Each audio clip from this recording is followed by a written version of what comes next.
Assalamualaikum. My name is Idris and this is Niza. Hi. And we are representing two of more of our friends, which is Kaide and Ade. And today we're going to represent you our report writing on the text. Okay, so basically on the problem statement, Dr. Akil is a medical officer.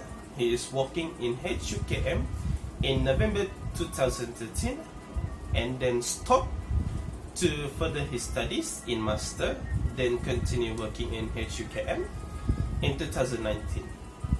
In the first period of working, he is working in November 2019 until December 2017 with a pay of 6,000. So 6,000 he get paid for a month and then get 72,000 per year. In 2019 he gets 7,500 per month and then 90,000 of per year. So basically when he was working, he didn't even know how to pay a tax, or he simply didn't know about tax. So due to that, he received a letter from IRB that stated that he get penalized by not paying his taxes. And then according to the statement, he is already breached the section 77 of Income Tax Act 1967 under chargeable income for that year of assessment. So let's talk about the responsibilities of taxpayer. In Malaysia, as long as you are resident or even not even resident but receiving an income accrued in or derived from Malaysia, according to section 3 Income Tax Act 1967, you are needed to pay income tax. So basically, according to scope of charge, as long as your income is in the nature of employment, then you are needed to pay a tax. Basically, according to scope of charge, there are certain people that are tax free, and then there are certain people that will get the tax, but as a tax resident, they will following the scale rate. But for non-resident, they will follow the flat rate, which is 28%. So Dr. Akil is a Malaysian resident. He is working in Malaysia and not going everywhere. So basically, he is already fulfilling the condition for being a resident in section 7(1)(a) by fulfilling the amount of stay in Malaysia, which is more than 182 days or more. So by that, he already can claim all the relief and benefits as a tax resident. And then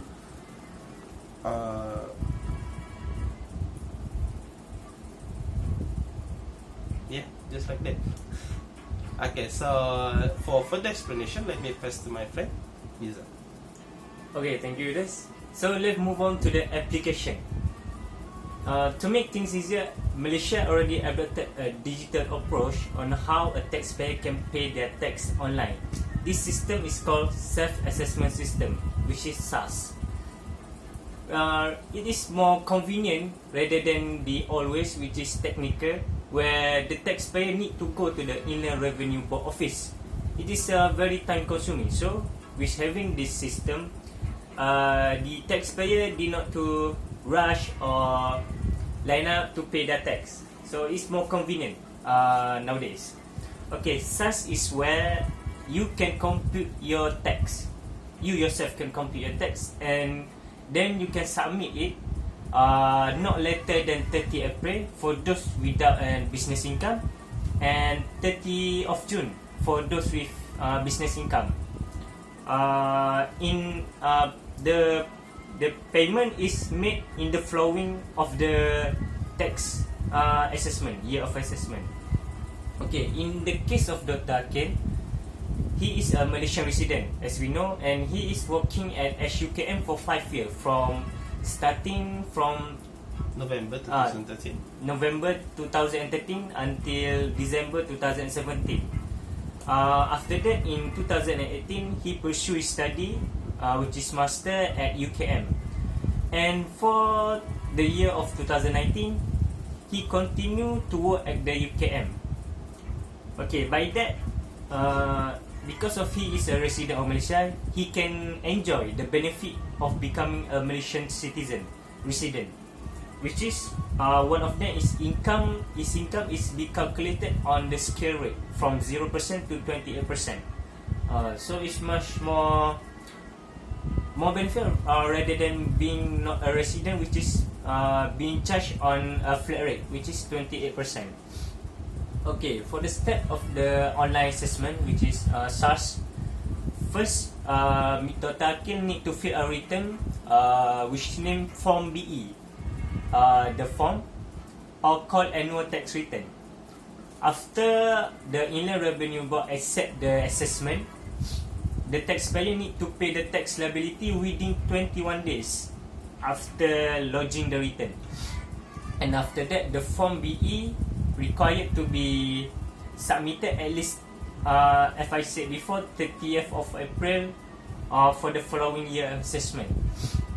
Okay, since Dr. Akil had failed to inform the income that he gained from 2013 to 2017 and also on 2019, he will be penalized for not submit his tax return since 2013.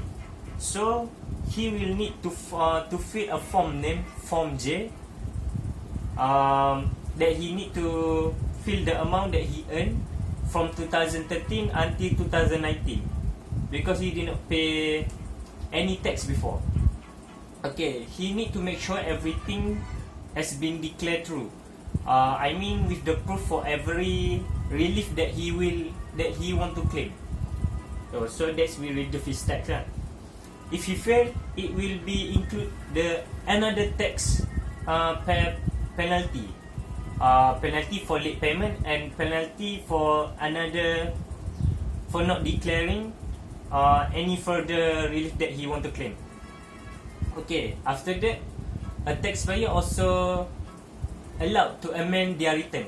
I mean, they must amend their return within 6 months after he submit the Form BE, which is the first thing that he do to submit his tax return.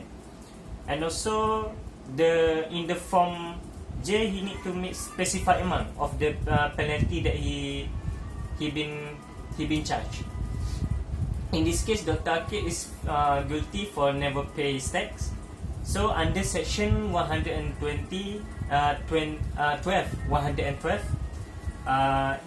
of the Income Tax Act, he will be liable to a fine up to 1,000 ringgit to 20,000.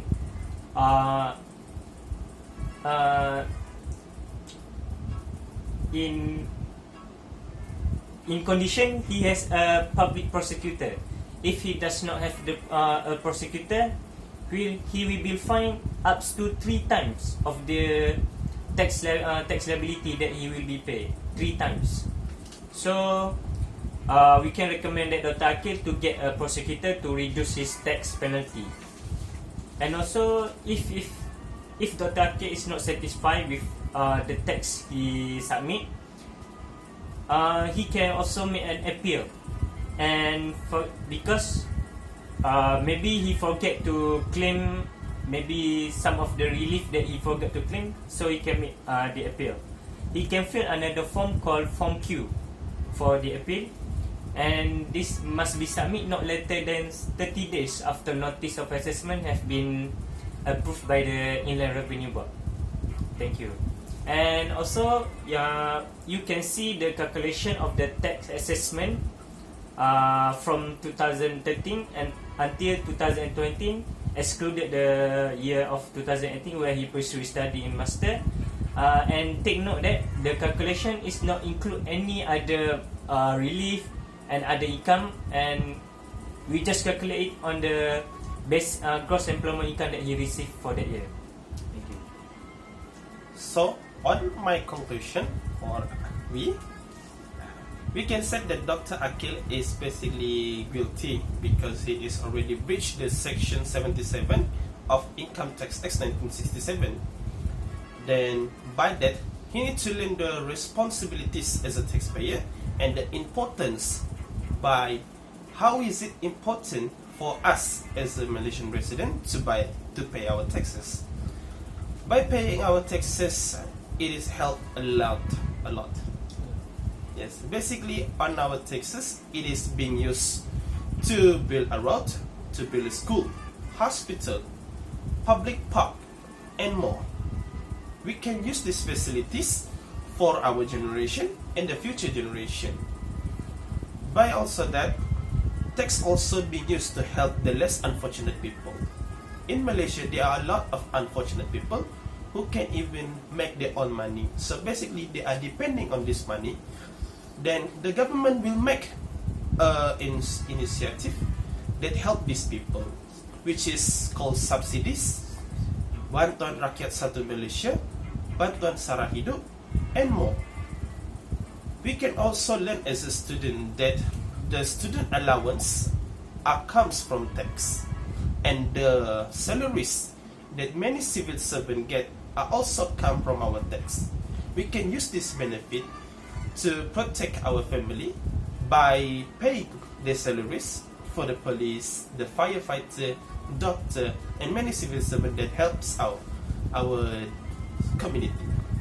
So by that, we and also Dr. Akil need to learn the importance on why is it important for us to learn about tax and why is it important for us to pay for it.